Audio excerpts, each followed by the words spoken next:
Bonsoir. Les universités populaires du théâtre, ça a été créé en 2013. Ça consiste à mettre en perspective un texte, à le lire, et puis ensuite d'en discuter éventuellement si vous avez des questions. Enfin voilà, quelque chose, une petite rencontre très conviviale. Je voudrais rappeler quand même que toutes ces lectures sont ouvertes à tous et gratuites. Alors lundi, nous serons au Théâtre Épicène. Le Théâtre Épicène est un théâtre belge. Nous avons beaucoup d'acquaintances avec nos amis belges. Et donc nous serons pour 4 lectures au Théâtre Épicène. Là aussi, simplement, on vous demande de réserver. C'est ouvert à tous, c'est gratuit. Les universités populaires du théâtre ont organisé des lectures avec des témoignages de migrants ou d'écrivains qui ont également écrit en rapport avec la migration. Cette initiative a été proposée par Christine Defoin, une chargée de mission de la foire de livres du Bruxelles, en partenariat avec Amnesty International, Médecins du Monde et Traductive.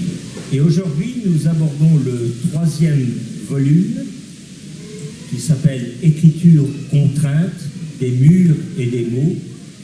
Ce 3e volume a comme sous-titre Covid et réclusion. La pandémie avait commencé il y a quelques mois déjà, à l'autre bout du monde. Les ministres du monde entier s'étaient tous crus plus malins les uns que les autres, ou peut-être avaient-ils tous délibérément minimisé les faits afin de masquer leur manque de préparation et d'approvisionnement. Toujours est-il que maintenant, le problème était bien là. Le monde avait dû subitement se refermer sur lui-même. Fini les voyages, les sorties et les déplacements. On s'était subitement retrouvé confiné.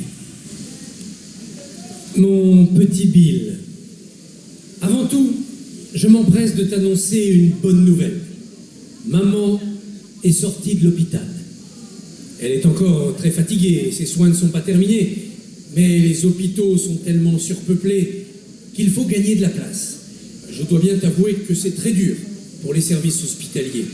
Et les médecins et les infirmières sont magnifiques de dévouement, de vrais héros. Prends d'abord soin de toi. C'est mon premier et plus important conseil. Pendant ces jours-là, il voudrait s'arracher la peau, sortir de son corps et s'échapper quelque part, n'importe où, pour vivre en plus d'exister. À elle, il ne lui raconte pas tout ça, évidemment. Elle a l'air heureuse de ce qu'elle est, de ce qui l'entoure, et il ne veut pas la sortir de son paradis plein de trous dans lequel se cachait la tête. Parfois, il l'envie, surtout quand elle suit du doigt les gouttes d'eau qui glissent sur la vitre.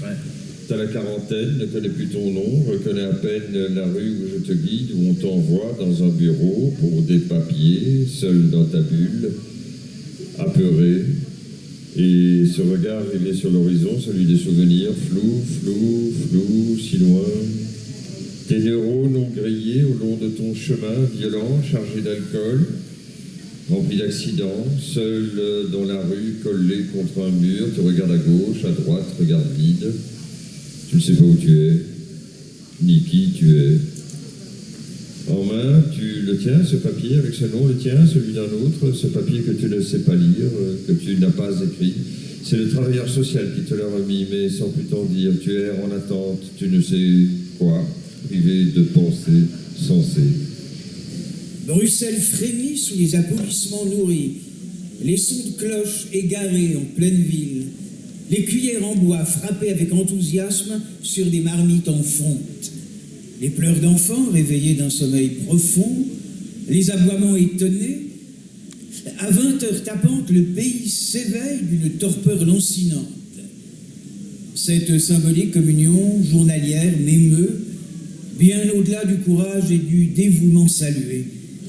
Cette joyeuse cacophonie fait vibrer mes cellules, comme un mantra tibétain, et elle me rappelle, en ces temps de paroles dites libérées, que se raconter avec justesse frôle l'exploit. Waouh, soupire Sam en se couchant sur son lit. Il reprend son souffle et regarde Lara. Elle s'est recouverte de son drap de lit bleu azur. Même si leurs ébats viennent de s'achever, il sent que son désir reviendra vite. Elle est magnifique avec ses cheveux noirs bouclés, ses yeux bleus et quelques perles de sueur en cette froide nuit de l'hiver qui approche. Elle lui sourit. C'était très fort. C'était leur première fois. Elle ferme les yeux. Elle doit dormir. Demain, il y a école. Je voudrais être tout le temps près de toi, dit sur Sam. Tu l'es là? Oui, mais pouvoir te toucher, te respirer en vrai. C'est réel ce qui vient de passer. Oui, tu me comprends, je vais te prendre dans mes bras. Oui, mais je suis heureuse que mes parents acceptent de te rencontrer. Merci infiniment à l'équipe technique du chapiteau du Hof qui nous a accueillis très gentiment ces 2 jours. Et donc je vous donne rendez-vous lundi à l'Épicène où il y aura 4 lectures, mais des lectures de textes dramatiques. Donc ce sont des pièces de théâtre. Ce sera sûrement beaucoup plus engageant. Voilà, je vous remercie.